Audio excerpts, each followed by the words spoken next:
We're going to get to the John and Marty fit tip. And right now, guys, we're going to talk functional training. You heard how we teased at the beginning of the show here. We spend a lot of time on this show about talking about the good stuff happening in the gym, compound movements and International Chest Day and Squats Day and Legs Day. But what we want to talk about today, guys, is functional training. What's going to help you age gracefully? What's going to help you pick up those grandchildren as you're aging, right? Keith and Johnny are getting older. So we're not as worried about having the big chest and big arms. Yes, we are, Johnny. But what we're most importantly worried about is being able to walk with our grandchildren when we're 70 and 80 and 90. And that doesn't happen by accident. It's accumulative efforts every single day. So John and Marty are going to get into the gym, talk about functional training. Keith and Kristina are going to get out for a few minutes, and we're going to come back with the community corner and come back and wrap up the show with business and branding with Keith and Kristina. So Kristina, let's get out of here. Let's let the boys get into the gym and teach Nation, Business Athlete Nation, about functional training. Does that sound a good plan? Let's do it. Let's do it. All right, let's get out of here. Boom. Let's boom. go, baby. You guys are. Let's get it, man. What do you think, brother? I think we should start off by pointing out some of the things that everybody does at least every day, sometimes maybe multiple times per day. And that's just the simple movement of getting up and down off the toilet. That's an issue that as people get older, they're having a hard time. And what mimics that? Squat. Yes, sir. What other movements does this totally? What other movement? The squat will cover a whole lot of those functional movements that are going to need to be. Let's run down a list of that. The toilet, that's number one. What else? Yeah, sitting down at your work desk. A lot of people work from home now. So anytime. I mean, how many times in a day do we find something to sit on? Hell, and it's that there is the squat. What else? Football. You got, how many times are you getting up to get your Cheetos? Think about that. When you can't get up to get your Cheetos because you didn't squat, you're going to be pretty bummed out. Yeah. and then talk to the people that think that because their knees hurt or they have quote unquote bad knees, that's another conversation. They think they're not supposed to squat. And I don't want to shit on any other trainers, but I've seen trainers allow their clients to get away with not doing squats because they have quote unquote bad knees. So what does that mean, and why should people squat in that situation? First off, the body was designed to be used in certain pathways, if you will. And generally speaking, and I've dealt with this a ton, and I agree with you, Mark, when people have bad knees, it's because they've been using that joint out of its natural path. So if you start to use that joint in its natural path, it will actually strengthen, regenerate. So like when people come to me and they say, oh, I can't squat, first thing I do is I say, okay, show me. And pretty much every time they're doing it wrong, we fix the technique, we get them on their heels so the weight is distributed. Basically, if the foot has the proper balance, that weight is going to go up and distribute properly through the knee, and it's not going to hurt the knee. It'll actually help the knee get stronger. So bottom line is, if you're having trouble with the squat, it's because you've been doing it wrong. You just need to have somebody help you figure it out. Now, the problem is, there's a lot of people, a lot of trainers are going to say they know what they're doing in terms of teaching you how to do it, but it's not the case. I have never, ever had somebody who within about 15 minutes of me instructing them couldn't feel a huge difference in their knee once they learn how to squat properly. So if you found someone that help that understands, there'll be no question that they're getting you straightened out real quick.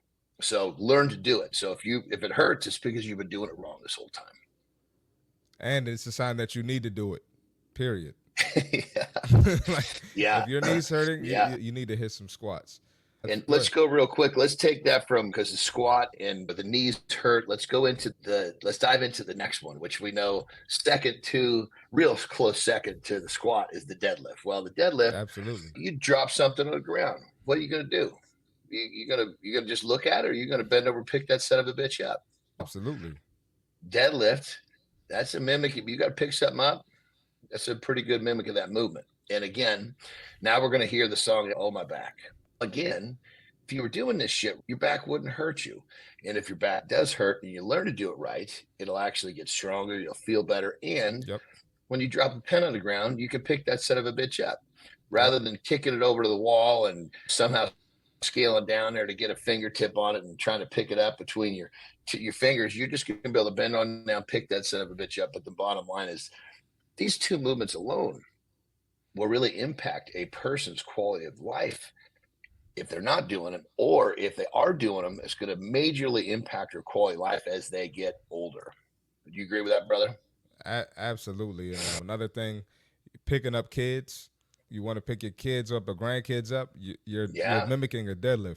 And then another thing, Yep. specifically, a lot of people don't understand the deadlift form. So I'm just going to try to explain best Mm. two errors that I see when people deadlift. One, you have the bar out too far in front of you.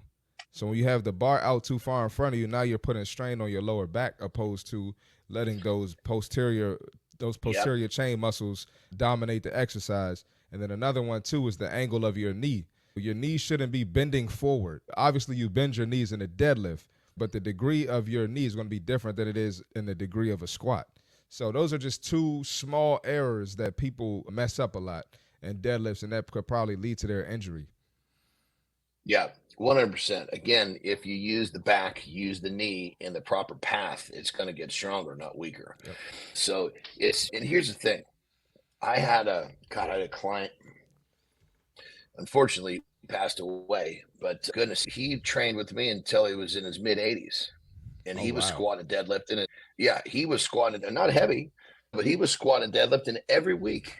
And Yeah. he unfortunately died of cancer. So just boom, that's took him away. But he lived a full quality of life because he was doing these movements that allowed him to have that functional strength to pretty Yep. much do what he wanted in his mid 80s. As to where you got these dudes mid 80s, we got to have people help them to get to the toilet. They surely are going to stand up off the toilet by themselves. Yep. Well, I guess when it comes down to it, ask yourself this question. Do you really want somebody else helping you on the toilet, helping you wipe your ass and helping you stand up, or you want to take care of your own business when you get older? If you Yeah. want to take care of your own business, get on a squat and get on the dead. Yeah. People don't think about that, man. They just think about now and avoiding the work now and how convenient it feels Mm-hmm. now. But it's going to catch up to you. And right here, Good Time says, what do you guys think of stretch therapy? Went a few times, seemed to really help. Yeah, I go to stretch therapy as well, but I wouldn't rely on stretch therapy. You got to do it yourself as well. And if you need assistance, you can do it by yourself with a resistance band. I stretch with a resistance band every morning before I do anything.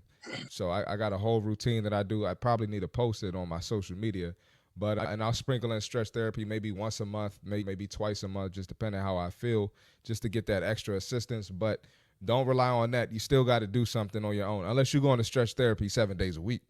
You still got to do something on your own. How you feel about that, John? 100%. And you know me, I like to simplify things. Having a routine for your stretching, like Marty just talked about, that's for those of you that just you need to start stretching, but you're kind of, where do I start? Here's where you start. When you're done exercising, whatever muscle you train, that muscle is fatigued, that muscle is warm, spend 5 minutes stretching it and don't overthink it. If you train your chest, just start pulling you can't really see me, but pull your arms behind you. You Yep. could start moving around that muscle and you can feel where it's a little tight. Lean into that a little bit. Beauty I of doing it agree. right after training is it doesn't hurt as much as when you do it when the muscle's actually not fatigued. So that's a page out of my book. I stretch the muscle I train takes me 5 minutes. And as long as I continue to do that, it's just a little habit stack. I Train, want to add one stretch, thing. boom. Oh I my don't have bad. any problems. Yeah, go ahead, Keith, brother. before you hop in, Keith, I want to add also with functional movements, you got pushing and pulling, push Yes. ups, bench press, Yes. shoulder press, and pulling from every plane. You got pulling from the seated cable row, you got pull down / pull ups, and then a bent over row as well. We could talk about it another time, but those are functional movements as well. And burpees are functional too. I don't care what these trainers are telling you. Burpees are a functional movement. That's all I got to say. No, so that's actually, I was just going to ask you, Marty. You're fucking reading my mind. I was going, well, what about push and pulling from the functional side? Because again, as we're getting older, we need to pull some things sometimes. And as we get older, we need to push things from sometimes. So I love that you guys talked about when we're going to the bathroom, having a shit, that's a squat, or bending over to tie our shoes. And I also love that you said, Marty, we always want to put off these things until later. So Johnny, just your mindset of habit stacking, Yeah. right? Like every single day, how many chances do we get to do these little functional movements, right? But yet we just don't be mindful of them. As we wrap this segment out, I want to go to you guys for a tip each. John, what's one thing a dude listening right now can do throughout his day? Give him mindful. You're saying, hey, buddy, go for a shit and do what? Hang out longer down there? Like, give somebody a nugget. And then, Marty, one nugget from you today. Johnny. I'd say that one of the simplest things to do is just avoid elevators and avoid the escalator. Walk up steps. If you seek the steps, and just seeking the steps in your life will make a massive difference. Simple. Yeah. Very effective. Yeah. It's funny, John, because there's somebody listening right now, and I hope this is true. There's somebody listening and they're driving or they heard the show later. Yes, go park over there. Don't park over there. Listen to what John said. Go park over there and walk further or go take the steps. Don't make the better decision for how you're going to be in 30 years from now. Marty. I could talk about this all day. Yes. I'm going to try to make this quick. I try to leave as much on the table as I can. But lunges as well. Isolate those legs. All right. Yes. So do single leg training. We always have one side that's stronger than the other side. And then when you do your squats in the gym, do your squat as if you're actually sitting in the chair. Put the pressure on your heels. A lot of y'all squat in the gym and wonder why your knees hurt. You're not even squatting how you would squat in real life in your functional movements. Yes. So, yeah, I'll leave it at that. Before I go on. We're going to wrap the segment up, but Kristina, I want to look at you, kid, because our lone female on the gang here, you're a mother with kids. As you're hearing John and Marty talk about functional movements, right? And we talk about longevity, right? We want to go tobogganing with our kids or walking with our kids as we get older. Tina, does some of the things with John and Marty, do they hang in your head and you're like, yeah, okay, I'm going to take the stairs today, or I'm going to park further away, or I'm going to go carry Bray around? Do some of these accumulative suggestions add up for you, or is it mostly noise? And I'm curious as you hear this, Kristina. No, I think it shows you that, listen, if you're a parent, you're struggling to fit it all in, and not everyone can, and I know we all should, but not everyone is.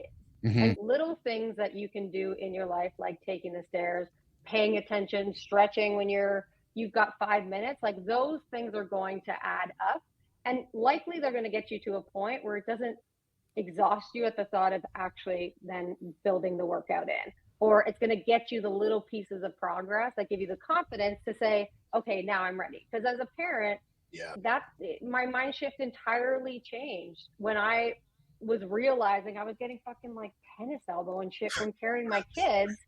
I'm like, what? I'm not that old. And a lot of us as parents, especially, we're older parents. We waited until longer. Right. I want to be there running with my kids. It's one of my favorite things to do as a mom. I pride myself on playing with my kids, not just standing there while they play. I'm the idiot that's on the jungle gym with them, trying to do the thing. I tried to do monkey bars the other day. Whew.